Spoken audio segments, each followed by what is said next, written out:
Someday I'm gonna get this piece of art done. It's still in its beginning phases. It's like barely. I like it. I like this face. It's very unique.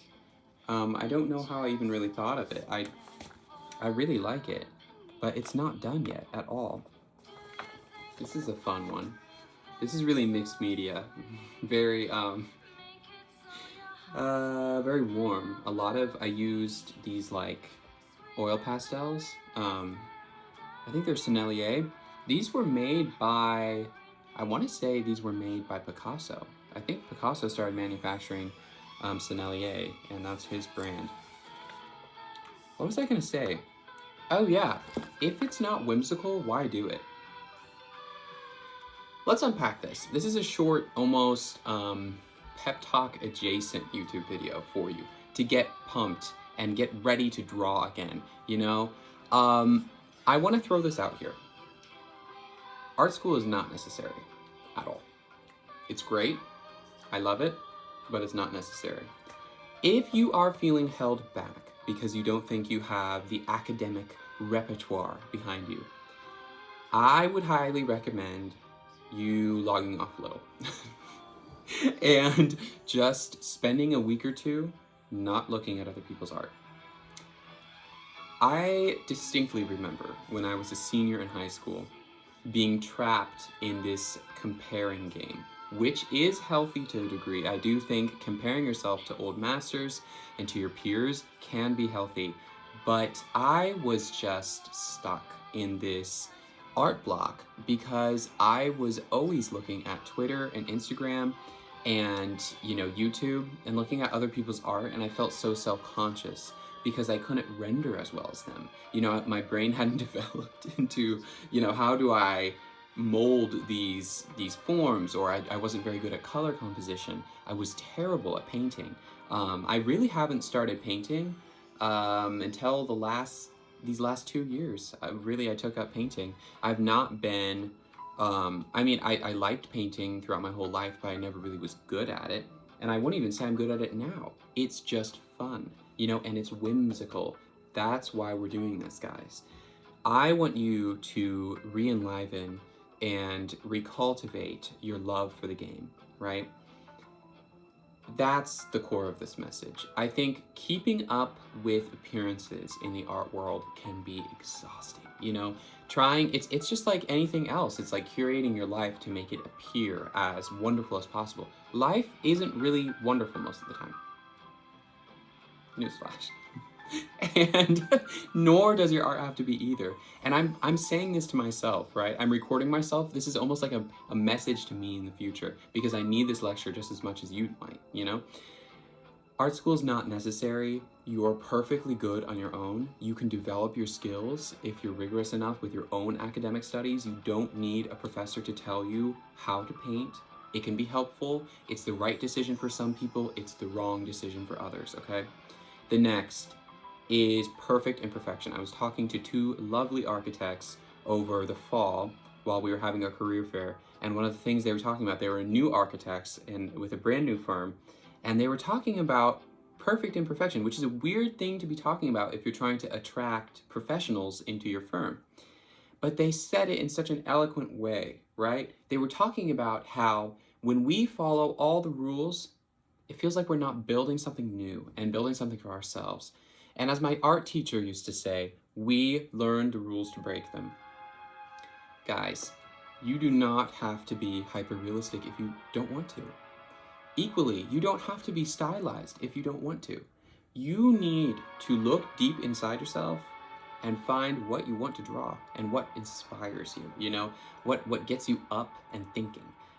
So perfect imperfection means, and I just did a lecture on this, the paramicron, the small details that make something come alive and bloom. And those small details can be tiny imperfections that you do on purpose or otherwise. What's wonderful about us is human beings will always have a style because we are individual to ourselves and we're not a machine. And this is luxury. That's my final point here, is human effort is luxurious. Human effort and human talent are at an all-time high. I know the common perception right now is, well, we're actually an all-time low because of AI and because, people are doing machine learning, there's artificial intelligence, we can generate these hallucinations of images. I want everyone to take a breath and realize the artists are now a hot commodity. There's nothing more luxurious than having actual human beings designing your homes, or designing your interior spaces, or designing your paintings, or giving, being in a relationship with a client, with a human, is so much more chic and elevated than negotiating with a robot that doesn't even understand, what you're getting at. So this is the crux of everything. Is you don't need to feel self-conscious about your abilities as an artist, because they're already integral into your own style. All those little imperfections that you might feel self-conscious about, they're great to try and improve and learn. But let me tell you something. I used to think a few years ago that I was going to grow into this polished, sophisticated, perfect artist within 5 to 10 years. Guys, let me tell you honestly, most of the problems I struggled with 5 years ago as an artist are still there. They've barely improved. I mean, there's been broad improvement, but those little quirks that I got wrong 5 years ago, they're still there, and just lesser, but they've added character. Now they're dependable. Now they're my style and my brand. They're my identity. So, it's a fine line, because I really do believe in education, and I do believe in, experienced artists helping younger artists like myself. I'm a very young artist, and I still need a lot of help. But, pushing us up and teaching us new things and how to fix a lot of our artistic problems. But equally, we got to realize, our childlike inabilities with art and how we transfer, visual data back into a canvas or a piece of paper, that is personality, and that's the stuff that makes geniuses. It would be almost a pity if some of these wonderful impressionist painters stuck to academia, and stuck to the rigid system that Paris set up in the 1820s through 1850s with, everything about molding and light and shadow and the perfection of form.